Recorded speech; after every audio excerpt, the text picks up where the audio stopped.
Hi, it's Tammy, Integrative Body Coach, and welcome back to day 22, which is actually week 4 and day 1 of our 28-day Take Back Your Life course, where we are laying a foundation for our 90-day transformation project and taking 2023 to become that person that you want to be. So this week, I'm really excited. This is actually one of my favorite parts of this course. It's all about habits, and we are going to work on building the habits that are gonna make you the person you want to be.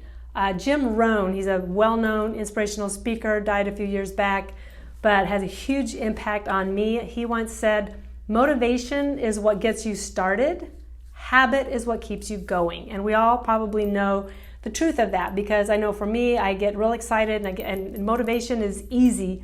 But then after the doldrums set in, it's that habit is what just really keeps us going. So we're going to focus on habits today and this week, and we're going to learn how to take little tiny baby steps, build on those to make huge changes in our lives.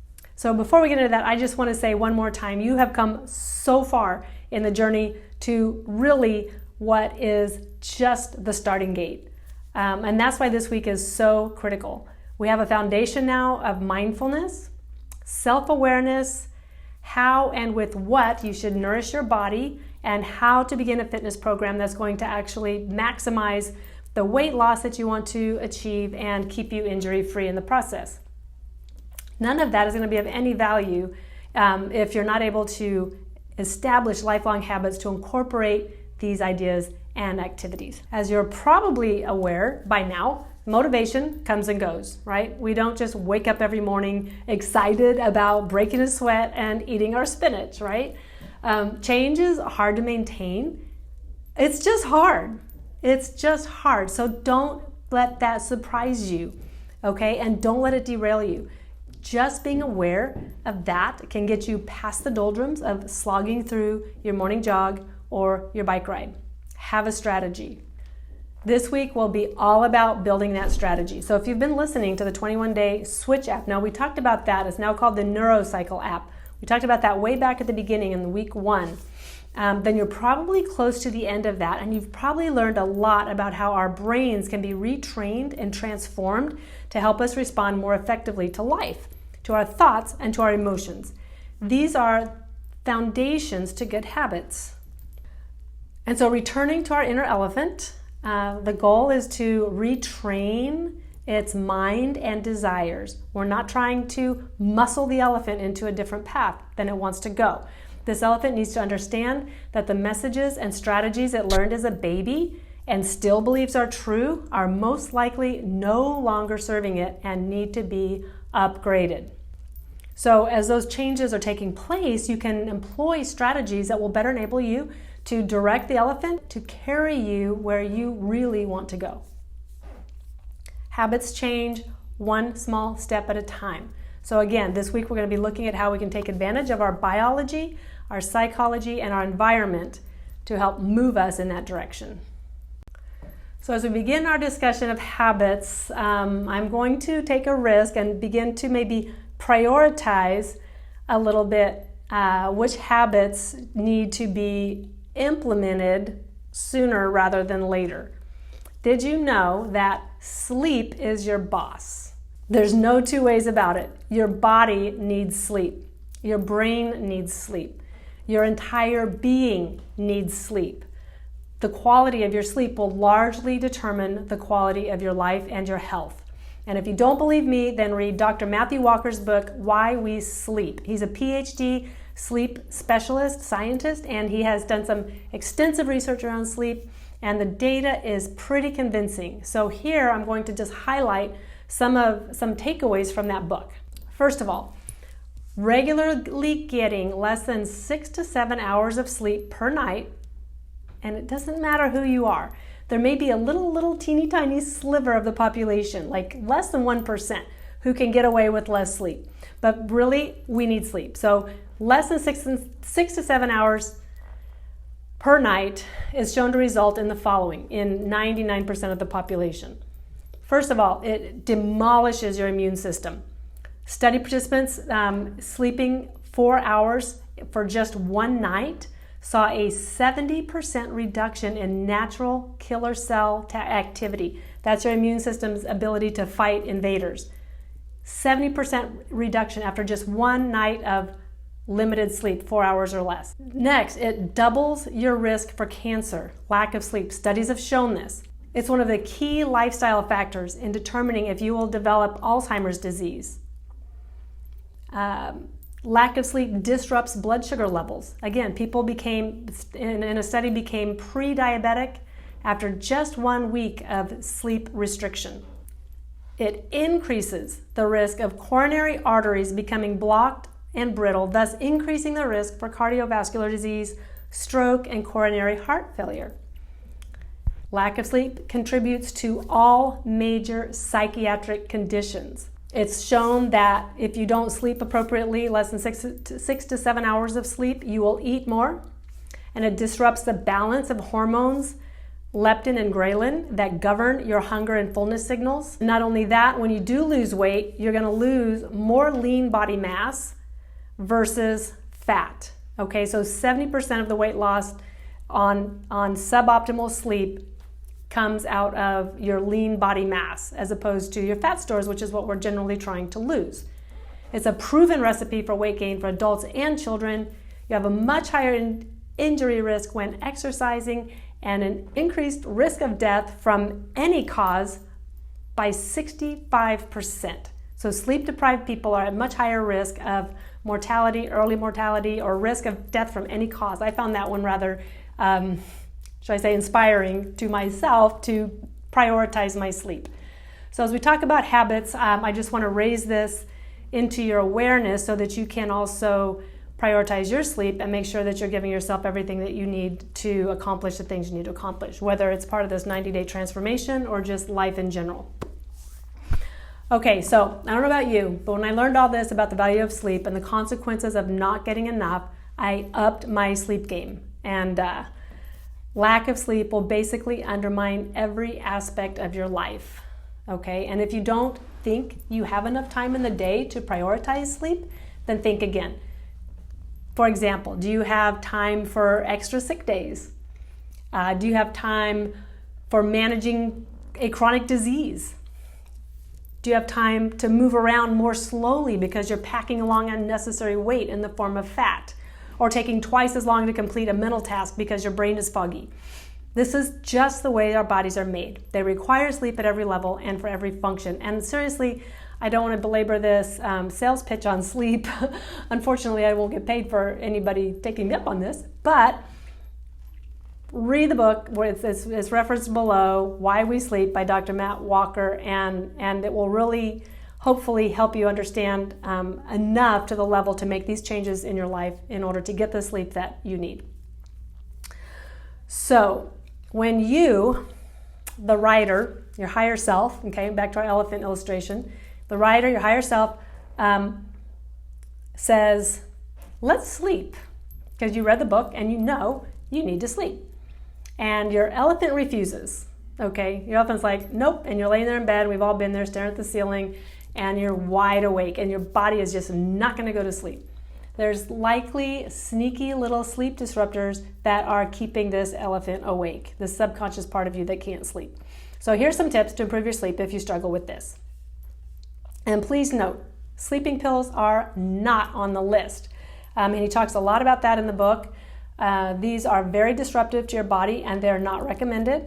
And just an FYI, most of this information, actually all this information that I'm sharing with you today about sleep, I got from the book Why We Sleep by Dr. Matt Walker. So he's my reference for everything I'm sharing here today. Okay, so little sneaky sleep disruptors. The first one that you can do strategy to improve your sleep is set regular bedtimes and wake-up times. So studies show that consistency dramatically improves the quality of sleep that you get. So make sure you allow yourself an 8 to 9 hour sleep window in order to ensure 7 to 8 hours of solid sleep. And it's not as important when those times are, but it is universally best if you're sleeping between 12 a.m. and 2 a.m. at minimum. So whether you go to bed at 11 o'clock or wake up at 3, As long as you're sleeping between 12 and 2, that's really important for just about everybody. That's a time it's been shown that our bodies really need to be sleeping for the most part. Create a dark environment for sleeping. So no electronics, blue lights, TVs, etc. You can even hang some blackout curtains or wear some light blocking eyewear in order to really keep the light out of your eyes. This is the tiniest amount of light while you're sleeping can disrupt your inner elephant, kind of wakes up your inner elephant, who will likely remind you of all the irrational fears that may haunt you and prevent you from getting the quality sleep you need. Eliminate screen use, and that would be phones, TVs, computers, 1 to 2 hours before bedtime. And this is a hard one for a lot of us, but it's really, really a huge thing that you can do to help improve your quality of sleep. This allows your body to begin the chemical process of initiating sleep. So it turns out that blue light from electronic screens overstimulates the brain and prevents the release of melatonin, which signals the start of the sleeping process. So when you're watching TV right up to bedtime, your body's not getting the melatonin that it needs in order for you to drift off into sleep and have a good sleep. Okay, the next one is to monitor your caffeine and alcohol consumption. Don't drink coffee or caffeine within 8 to 10 hours of going to bed. And that's a long time. But it's because caffeine has a really long half-life, and that will return to haunt you again, thus preventing your deep sleep. You might sleep through the night, but it's going to disrupt your quality of sleep. Alcohol is the same way. It disrupts your sleep structure, and it will rob you of REM sleep, which is when your body is dreaming, and it'll reduce the quality of your deep sleep. So both deep and REM sleep are key elements of quality sleep, and the elimination of either one of those will really contribute to some of the above complications of sleep deprivation. So it's not just being in bed for 8 hours, it's being in bed and getting good quality sleep that we need to really focus on. If you're getting poor quality sleep, you're still at risk for some of these sleep complications. Another thing is to avoid large meals right at bedtime, and also hard workouts, both within 2 hours of trying to go to sleep. Sleep in a cooler environment. Now this is kind of maybe a little bit easier one. Ideal sleeping temperature they've found to be around 65 degrees Fahrenheit. And that's because your body needs to drop 1 to 2 degrees in order to sleep well. So you can encourage that process by cooling the room or even taking a warm shower before bed, and then you get in bed, and then it just kind of helps lower your body temperature in order to get into that good deep sleep. And then finally, watch the videos in the resource section by Dr. Walker for more insights on this. And you don't even have to click, you can just YouTube Pete Walker sleep and get a lot of really good stuff. I just picked a couple and linked them here for your convenience. So remember, sleep is your boss, and number one habit, my recommendation is to really begin to do things to put that into place in your life if it's not already. So journaling section today, we're just going to take a minute and reflect and ask yourself, what is your relationship with sleep? Do you struggle in this area? Do you rely on caffeine to wake you up, or alcohol or other sedatives to help you sleep? Which of the above strategies that we just talked about, which of these strategies would be easiest for you to employ? Which will be most difficult? And what can you do to move yourself to a more effective sleep habit? So just take some time and brainstorm that. One more thing I just want to say is that our whole overall strategy for habit building is baby steps. And we're going to talk more about that tomorrow, but they're little tiny steps. So don't feel like you have to go get blackout curtains, take your TV out of your room, shut down the computer. You don't try and do it all in one day. Pick one thing. And that's actually our challenge today, is to just pick one strategy and commit to doing it every day this week. One strategy, whatever it is, just pick the easiest one and do it every day. That's your challenge. Resources, I have some resources below. A couple are the videos like I talked about from Dr. Walker, also his book, Why We Sleep. And another one are some of these apps, like there's the Calm app, for example, or Headspace. And both of these have sleep stories.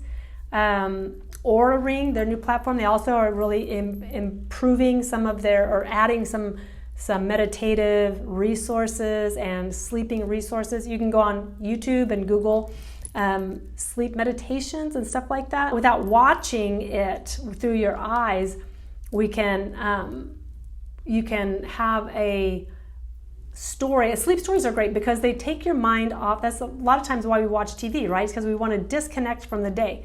We want to take our mind, shut our brain down from all the problems that we've been solving all day long, and we want to just get into a place where we're not thinking about those things. So sleep stories are really good at that. They take you on a little journey with somebody speaking in a very calm, sleepy voice, and before you know it, you didn't even hear the end of the story because you're asleep. And that's given your body time to relax and do what it needs to do. So I highly encourage you to check those out. But again, one strategy, do it this week, and that's our program for today and our initial habit strategy. So sleep is your boss. Be sure and subscribe, like the video, share it with a friend, and set your sleep schedule to go to bed and wake up at roughly the same time every day. See you tomorrow.